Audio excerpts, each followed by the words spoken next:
Hello, everyone. I am going to run through your CPT case study, and I really do enjoy CPT. I was a CPT coder for many years, so a couple of different things. I'm going to go through each case. I know some of you have gotten 100%, or maybe you just got one wrong, but there's always something that I may tell you that you could go, oh, that makes sense. That's why I did code it like that. So bear with me and hope you take this as a good review. So let's go and start with that case number one with Lincoln Wilson. He was born with the bilateral hydrocele and with a hernia. So we are going to go ahead and a couple of different things here. I always tell students, I had some students using the encoder to find their diagnosis code. So I have everything in for this patient. I I recommend, this is what I like to do. I like to use the code book. So the electronic code book if you are using 3M. And the reason is, and I'm not saying it's not good to use the encoder, but I use the electronic code book. I get my code, write it down, and then I plug it into the APC Finder, MSDRG Finder. So with our first one, keep in mind it's congenital. We have a congenital hydrocele.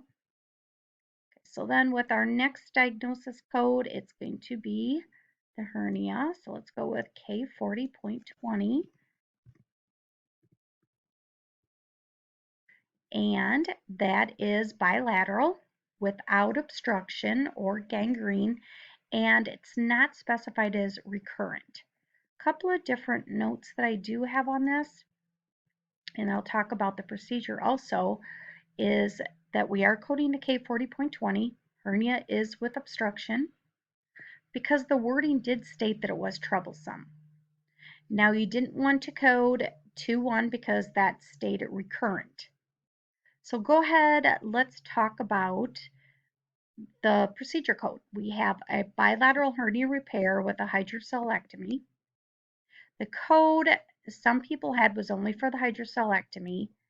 The repair needed to be included, so you couldn't use 55041. So the patient was under 5 years old. Let's go over here and look. And on that note, so that's why we needed the 49500. Couple of other different things. Here it's just asking for the surgical code. I didn't say modifier on this one. And then here is where we needed the CPT modifier. So once we plug everything into the encoder, so here we have our male 3. We are an APC finder. I have my dates, 2019, because that's what the claim stated.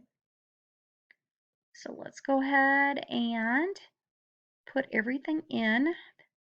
So the first code is the P83.5. I'm going to just hurry up and try to get through these quickly.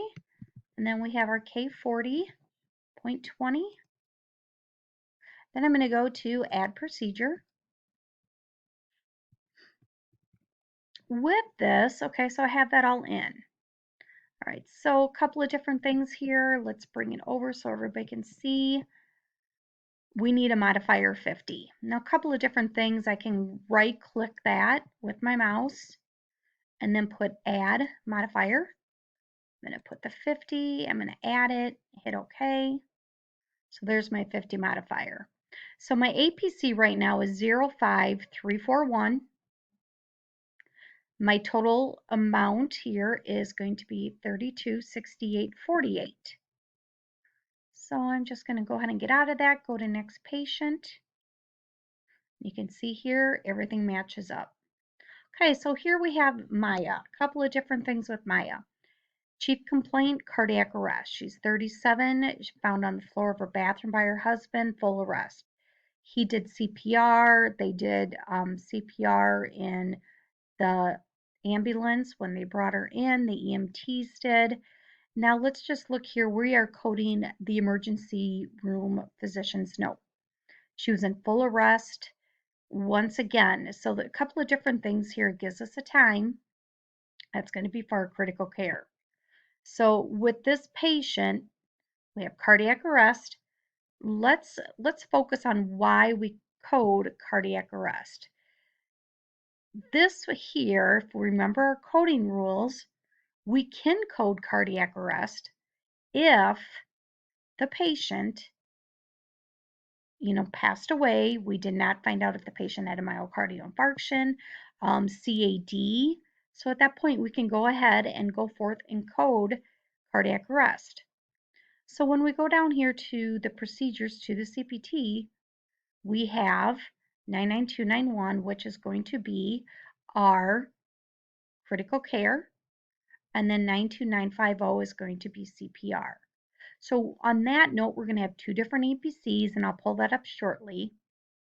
And true or false, the total reimbursement for this one's going to be well over $500. So that's going to be false. It's going to be more than that. All right, so what I'm going to do now, so now we go ahead and look at everything I plugged in.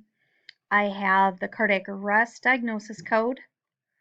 I have the critical care, 30 to 74 minutes. So this is why we need the two APCs, 05041, the CPR, 05722, and then total reimbursement. So let's go ahead on to our next patient, or I should say case. All right, so our next one is John Robinson, and we have an admit discharge the same day. With him, a couple of different things. He came in with heartburn, no complications. We have GERD is our impression, so basically the diagnosis. So we have gastritis, arrhythmia, normal exam and duodenum. So they went ahead and they did a biopsy. They did a GI endoscopy. So let's go ahead and look at this one. So if we go down here, let's pull up our code book. So I'm going to start off here with a K21.9. Now, if I want to look up this couple of different things, you could have went to reflux. So we have gastroesophageal reflux disease without esophagitis. So that's one. That's our first code. And then our second code is K29.60.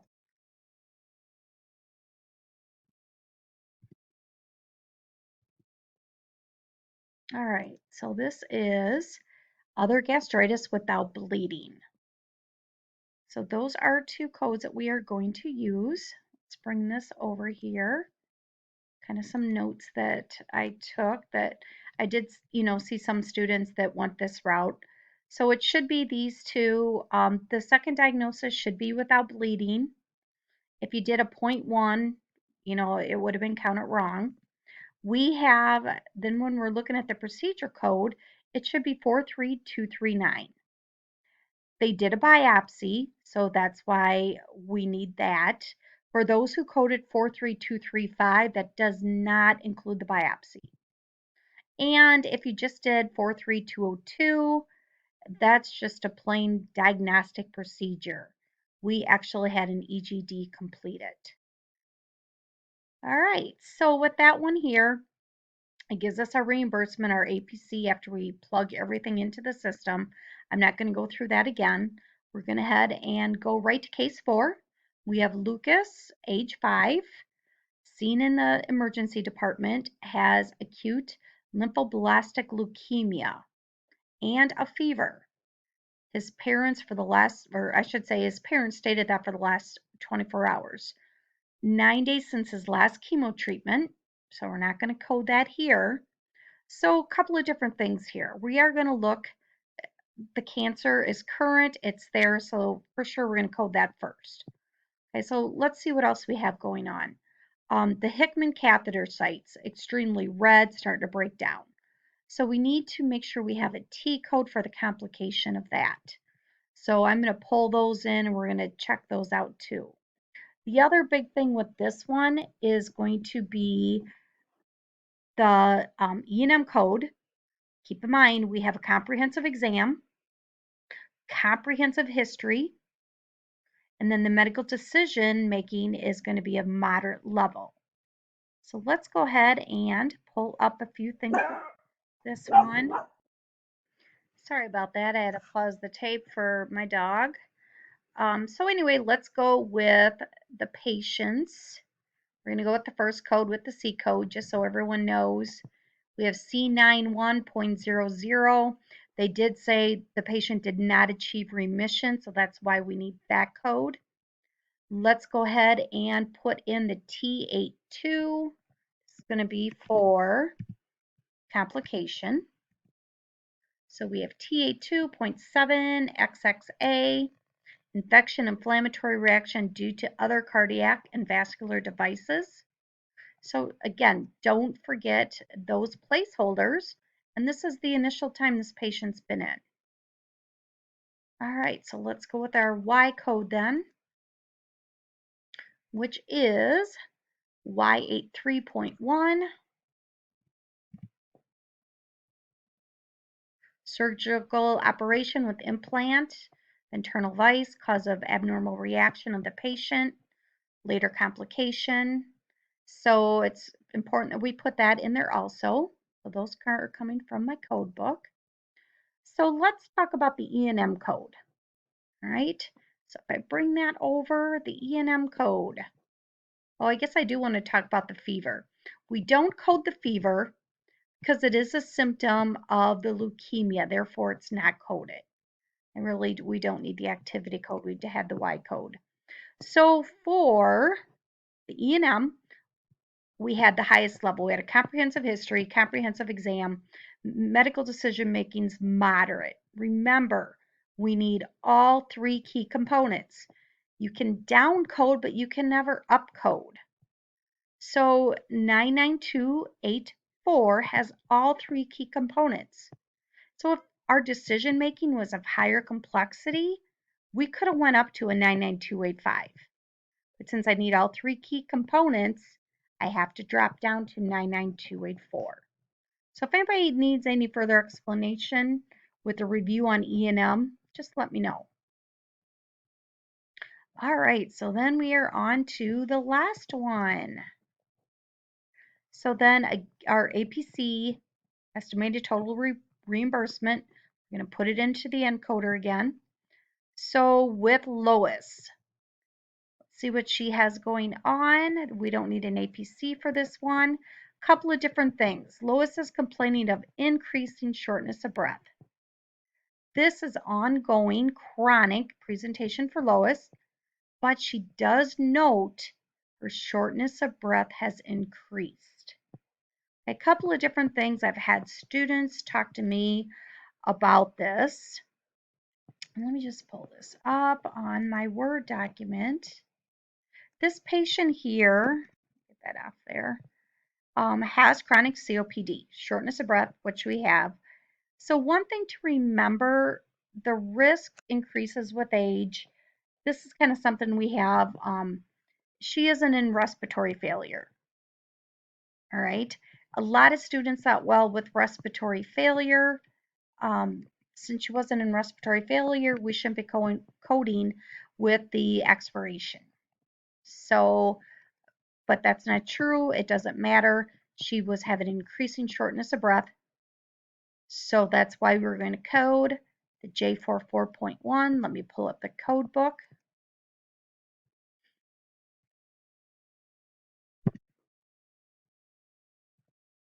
Chronic obstructive disease with acute expiration.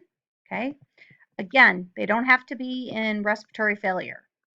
Just her shortness of breath was increasing, so we can go ahead and code that, even though it does not come out and state that. And then we have our Z code, which is Z99.1.